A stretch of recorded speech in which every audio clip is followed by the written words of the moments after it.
E nada é mais complexo do que tentar definir, identificar, prever a equação do coronavírus ou do Covid-19. Por quê? Porque, na verdade, toda vez em que a gente tenta, olhando, vamos dizer assim, inferências externas, trazer essas inferências para o nosso aprendizado, fica muito complexo fazer isso. E por quê? Porque trata-se de uma equação até as incógnitas, ou seja, trata-se de uma montanha de incógnitas que juntas tentam formar uma equação que nenhum computador de alta potência é capaz de resolver.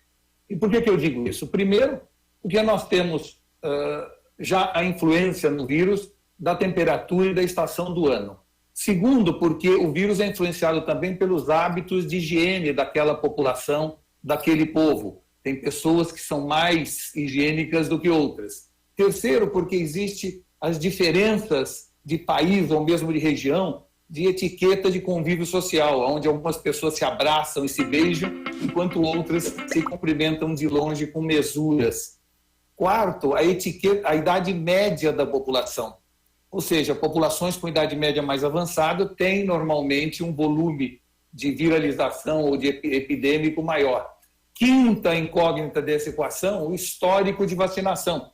Aparentemente, o histórico de vacinação de cada população tem sim uma certa influência na maior ou na menor virulência daquilo que está acontecendo agora. Sexto, a aglomeração da população. Como ela se aglomera? A gente vê diferenças enormes de resultado de pandemia, tanto em Los Angeles quanto em Nova York, em função da maior ou menor aglomeração. Depois, o volume de pessoas que usam ou não transporte coletivo, não é? Por que isso? Porque o transporte coletivo, de alguma maneira, é um fator de espraiamento do vírus. Então, cidades ou regiões onde o volume de transporte coletivo é menor, claramente tem uma menor viralização. Depois, a estrutura de transporte coletivo é outra, vamos dizer assim, é outra razão, da gente poder, de alguma maneira, definir isso. Mas a estrutura do sistema de saúde, se é um bom sistema, se é um sistema deficiente, é outra das razões que fazem com que a gente tenha, vamos dizer assim, uma maior ou menor dificuldade de definir o que está acontecendo. Então, na verdade, trata-se de 10 sistemas ou 10 equações, ou 10 incógnitas numa equação, como o índice de saneamento, a qualidade média da moradia. Tudo isso influencia os resultados e principalmente as previsões. Então, torna praticamente inviável qualquer certeza. Por isso, essa visão de que a gente deve confiar no que falam, não necessariamente, porque nem os que falam estão sabendo o que podem ou devem falar. As incógnitas são tantas e tão diversas que as convicções vão ficando, de alguma maneira, pelo meio do caminho.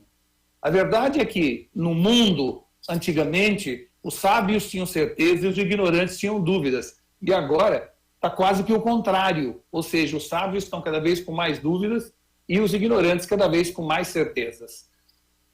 O volume brutal de novos paradigmas numa sociedade efêmera acaba gerando uma epidemia de decisões equivocadas, né? E mais equívocos ainda, quando a gente faz uma análise das tendências futuras.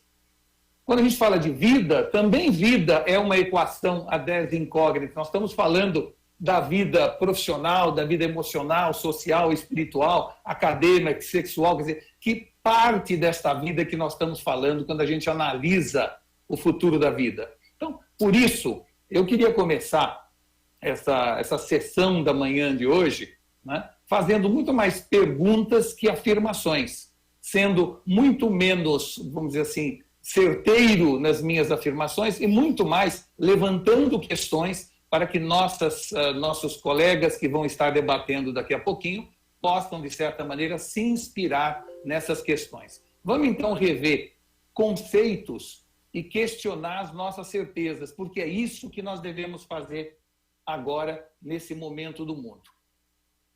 Muita gente acha que a vida nas grandes cidades vai mudar radicalmente. Logo no começo se falou, o mundo nunca mais será o mesmo. Mas é interessante entender que o mundo, no dia seguinte, nunca é o mesmo do dia anterior. Ou seja, esse processo de mudança como único estado permanente, ele já ocorre todos os dias. E aí vem a pergunta, será que nada será como antes? Será que realmente dessa vez temos uma mudança disruptiva? Não é? Então, primeira pergunta, a videoconferência vai prevalecer? Será que realmente daqui para frente não faremos mais tantas reuniões presenciais? Vamos estar cada vez mais nos conectando digitalmente? Segundo, será que a educação é a nova forma de estudar à distância? Será que não teremos mais as escolas do jeito tradicional e estaremos todos ligados na educação através da internet? Terceiro, será que os shoppings vão ficar vazios? As pessoas se acostumaram a fazer compras online e daqui para frente não mais frequentarão, ou pelo menos na mesma quantidade, frequentarão os shoppings que estão aí espalhados pelo mundo? Quarta questão, será que a área de feiras e eventos vai sofrer uma migração para as plataformas digitais? Será que nós teremos cada vez menos eventos ou os eventos continuarão sendo uma forma importante de transações comerciais e conhecimento mútuo? Quinto, o home working deve crescer muito. Devemos cada vez mais avaliar que talvez o jeito que estamos trabalhando nesta quarentena é o jeito certo de trabalhar? Ou voltaremos para os escritórios e para as fábricas quando sempre estivemos? Sexto, vamos continuar viajando com a mesma frequência para turismo e negócios ou veremos aviões como esse absolutamente vazios e uma diminuição do volume de traslado de um lado para o outro? Sétimo, será que nós voltaremos a fazer reserva em restaurantes e curtir o restaurante ou a opção será cada vez mais o iFood, o delivery em casa? Oitavo, nós vamos ficar mais cautelosos em relação à nossa intimidade? Teremos receio cada vez que nos encontrarmos com uma pessoa de maneira mais íntima? Nono, o exercício será mais individualizado em casa ou em grupo na academia? E outra última pergunta, vamos eliminar os horários de pico, reduzindo o fluxo de pessoas no transporte público? Será que finalmente vamos entender que não é mais preciso transportar pessoas, 15 milhões de pessoas, como no caso de São Paulo, das 6 às 9 da manhã e depois das 5 às 8 da noite? Será que nós entendemos que não estamos mais na Revolução Industrial e vamos espraiar agora a população durante o dia com horários alternativos de entrada por segmento de atividade? Enfim, são algumas das perguntas que nós estamos nesse momento de reflexão, em casa, fechados, nos fazendo. E essas são, então, tendências comportamentais que já vinham evoluindo. Tinha mais gente comprando online todo ano, tinha mais gente pedindo delivery todo ano, tinha mais gente na educação à distância todo ano, né? E que agora, evidentemente, foi acelerado.